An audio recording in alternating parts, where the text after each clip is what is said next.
ज्ञान अर्जित किया और हम तक पहुंचाया,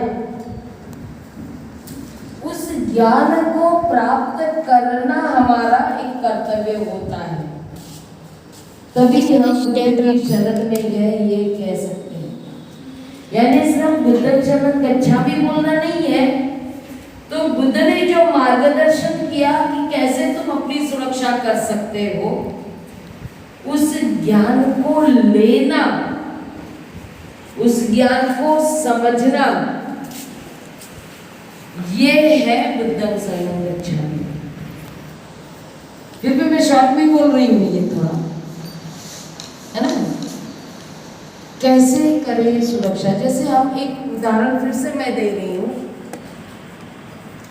आज के समय में हम कहते हैं अपने परिवार की सुरक्षा करनी है। कहते हैं परिवार की सुरक्षा किस किस से करनी है? किससे सुरक्षा? तीसरा, हमारे विकास संबंधी, सही है ना, ऐसे कई और आएंगे। तो इनकी सुरक्षा करने के लिए क्या कहते हैं, अगर स्वास्थ्य संबंधी आपको विकास करना है, विकास संबंधी संरक्षण की बात आती है, तो आप में भोजन कैसा लेना है, कब लेना है,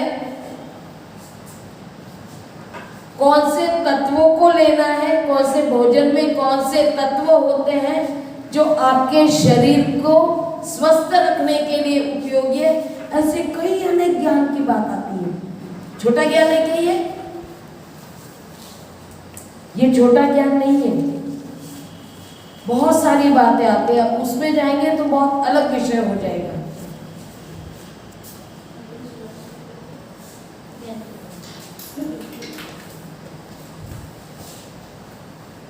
तो इसमें पूरा वो साइंस आ जाएगा जो आपके शरीर को स्वस्थ रखता है। ठीक है। दूसरा ज्ञान क्या आएगा? बाहरी आक्रमण से बचना है, तो किस तरह से आप अपनी पारिवारिक एकता को समझते हैं, कैसे अपना परिवार में आप एकता से रह सकते हैं, इसका ज्ञान लेना पड़ेगा। एकता से रहना सीखना पड़ेगा ना। कल ही हमने बताया था, हम अकेले अकेले तो समझ जाते हैं, लेकिन संग में रहना नहीं जानते। तो हमको क्या करना पड़ेगा? ज्ञान लेना पड़ेगा कि हम सब एक साथ कैसे रह सकते हैं, और वो भी शांति से।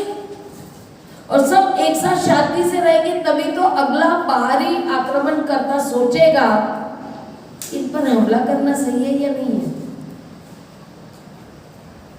है ना। अगर आपकी एकता इतनी मजबूत दिखेगी तो बाहरी व्यक्ति 10 बार सोचेगा आक्रमण करने से पहले भी।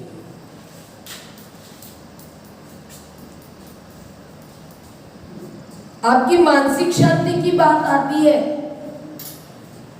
तो और अलग तरह का ज्ञान लेना पड़ेगा, जिसमें आपकी शालेय शिक्षा से लेकर व्यवहारिक ज्ञान की भी बात आती है। आपका व्यवहार बाहरी लोगों से कैसा हो कि वो आक्रमण करने वाले बनने की बजाय वो आपके साथ कैसे मित्रता से रहे, ये भी एक ज्ञान है, बहुत है। हम थोड़ा सा समझ लिया तो हमारी सुरक्षा नहीं होगी। अभी तो हम यहाँ तक ही सीमित है हमारी सुरक्षा। जैसे लड़कियों को कहते हैं उसने सेल्फ डिफेंस सीख लिया तो अपनी सुरक्षा कर सकते हैं, उतना तक ही सीमित नहीं है। आपने सेल्फ डिफेंस सीख लिया लेकिन आपको मालूम ही नहीं है कि आपको मानसिक रूप से इतना मजबूत होना पड़ता है। उसमें हम शरीर की बात करते हैं, टेक्निक की बात करते हैं, लेकिन वो टेक्निक के साथ में सेल्फ डिफेंस में मानसिक ज्ञान भी मिलता है जो आपके मन को मजबूत करता है। आपको नैतिक ज्ञान भी मिलता है जिससे आप अपना बचाव करते हुए दूसरों को भी दुख न पहुंचाए, दूसरों को भी तकलीफ न देते हुए कैसे बचाव कर सकते हैं।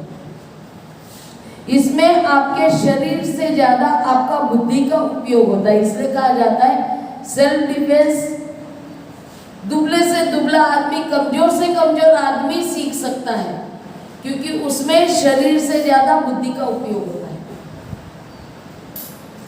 कितना भी बड़ा पहलवान है, बहुत हष्ट पुष्ट है, लेकिन अभी लिखना नहीं चालू करो, बाद में लिख लेना, पहले सुनो समझो, नहीं तो सब फिर से सिर के ऊपर से चला जाएगा। कि पहलवान आदमी भी अगर बुद्धि का इस्तेमाल नहीं करेगा तो वो भी हार जाएगा। क्यों? क्योंकि अगला कौन सा दाव खेलने वाला है इसकी जानकारी होनी चाहिए, तभी तो हम अपना बचाव वाला दाव इस्तेमाल करेंगे, है या नहीं? अब बहुत सारे ऐसे खेल देखते होंगे, एक हार रहा है और एक जीत रहा है, तो दाव पेच होते हैं, उसको दाव पेच कहते हैं ना। तो कैसे दाव पेच खेलते हैं? दूसरों को हराना भी है और खुद को बचाना भी है। बुद्धि का इस्तेमाल किए बगैर नहीं होगा।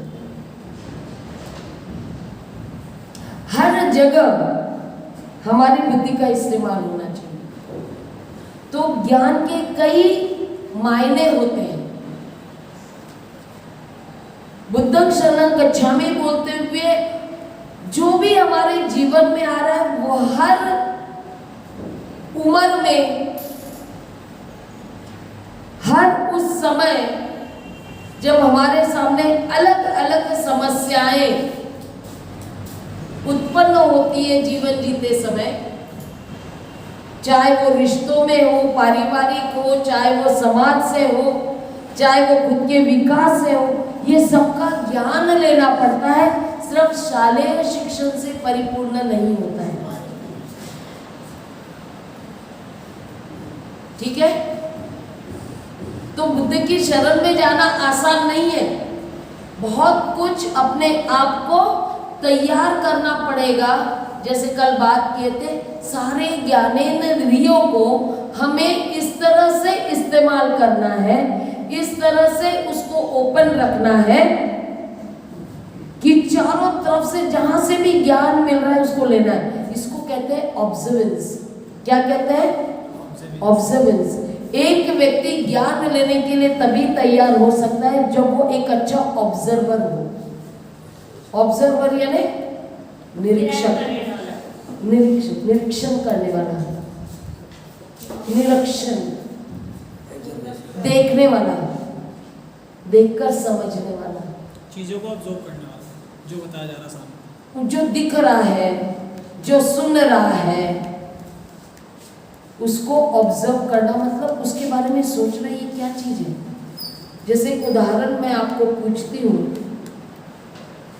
आपने बुद्ध की मूर्ति को सबने देखा है, उसमें अलग अलग मुद्राएं होती है,